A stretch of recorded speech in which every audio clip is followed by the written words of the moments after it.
Let's get this out of the way first. For all its many faults, Fallout 76 is still best played on a PC. Over a fortnight on from its release, it's seen numerous patches on every machine, but the fact is all suffer from technical issues ranging from severe stutters to visual glitches. The PC edition has a lot going for it though. It's unique in its ability to potentially push to frame rates of 60 FPS and higher, with keyboard and mouse support and the prospect of mods down the line. Having spent this week testing it out though, Bethesda's work is still far from over, and this is still an unsatisfying release. Okay, so here's the setup. I've got a mid-tier PC rig to give a sense of how a regular user will experience the game. This is an i5 8600 machine and its stock clock of 4.1 GHz, paired with 16 GB of high-speed RAM and a GTX 1060 GPU, carrying its own 6 GB of VRAM. Now we have the game installed to a solid-state drive too. The bottom line is though, and not to get too far ahead of myself, performance still stutters and hitches on an SSD. More to come as we go into the tests, but these stutters and drops put into perspective the problems this game has at an engine level, in asset streaming rather than the components in any given PC. Indeed, the natural assumption on console is that their mechanical hard drives could partly be the cause, but evidence here suggests it's a more entrenched engine level issue. First off, the good stuff. Compared to PS4 or Xbox One machines, playing on a PC removes some frustrations.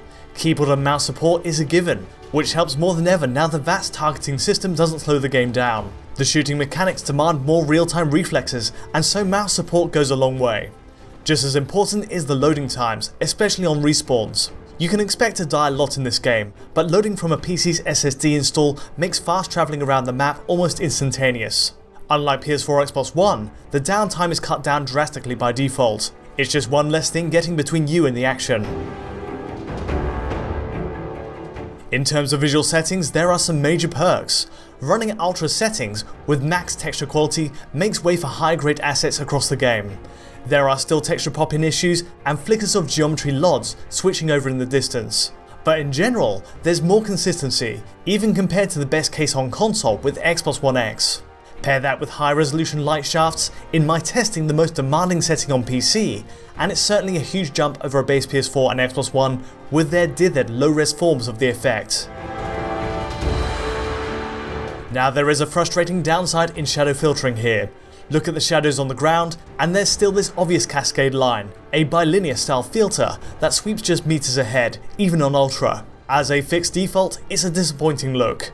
Besides that, there isn't much to go on in the menus for tweaking. There's sliders for object, tree and character draw, but we're missing basic options elsewhere.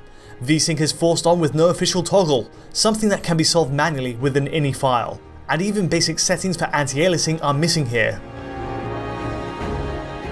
This is really the best case then. Fallout 76 gets some mileage from upper end PCs, and of course resolutions go as high as you like. Though for testing on our GTX 1060, we're sticking to a 1080p target. The reality is though, the often plain environments, textures and flat lighting, notably in interiors, aren't going away on higher settings. It's a complete mixture aesthetically, as with the console versions. Volumetric lighting and thick woodlands look beautiful during the day, but anywhere else, it looks like a game stuck out of time.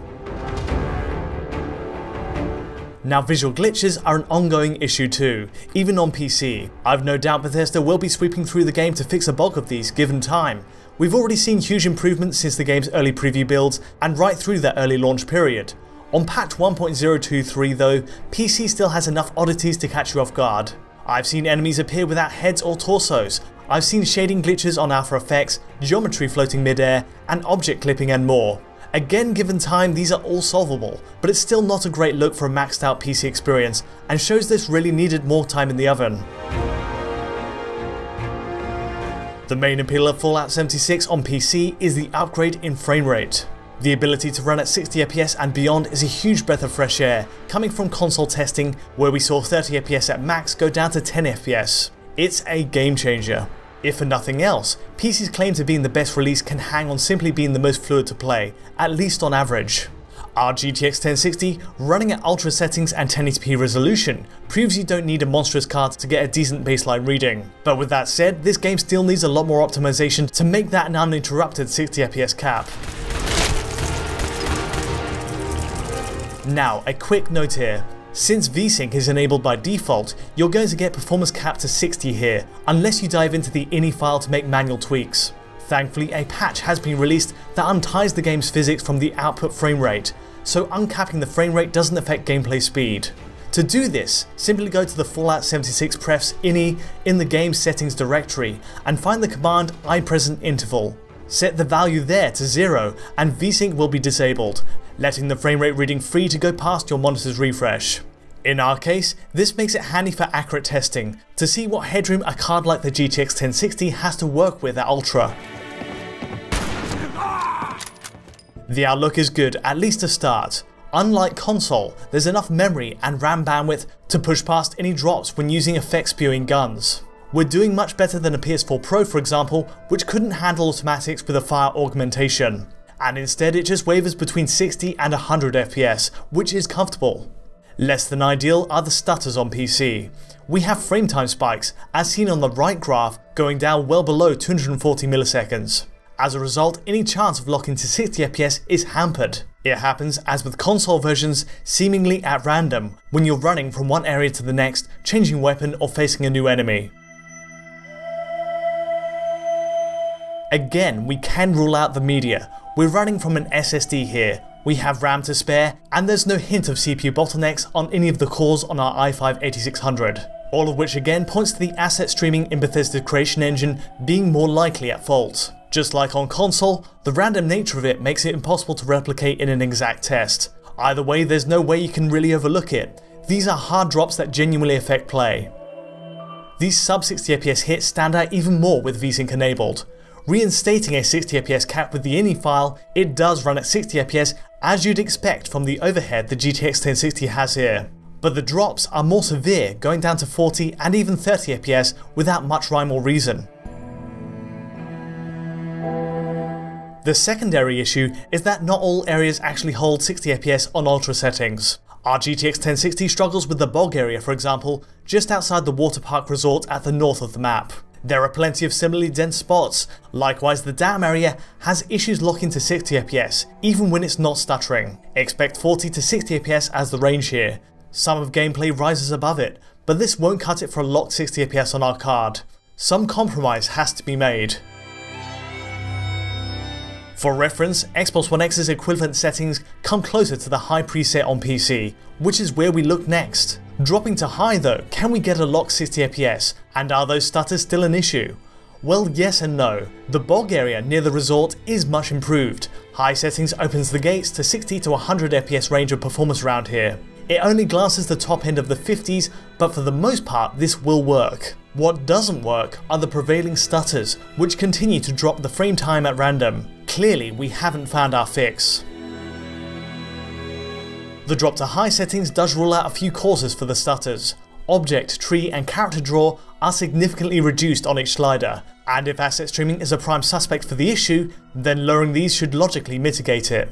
It's not quite there though, and so for the next test, let's go one level lower on the general preset to medium. The result? Well, medium on the GTX 1060 broadly solves the sub 60 FPS dips we see in that taxing bog area, plus the stuttering is reduced. The first half hour of play on medium flags one or two big stutters near the dam area, a vast improvement over the higher settings. Even so, it's not quite problem solved.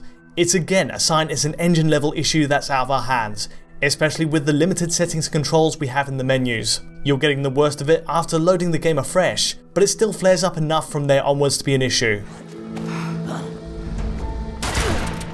So what can we do? Well, Bethesda has already confirmed mods are coming to Fallout 76 later, projected for late 2019. In theory, there is potential to work around the more obvious systemic issues in the game that way.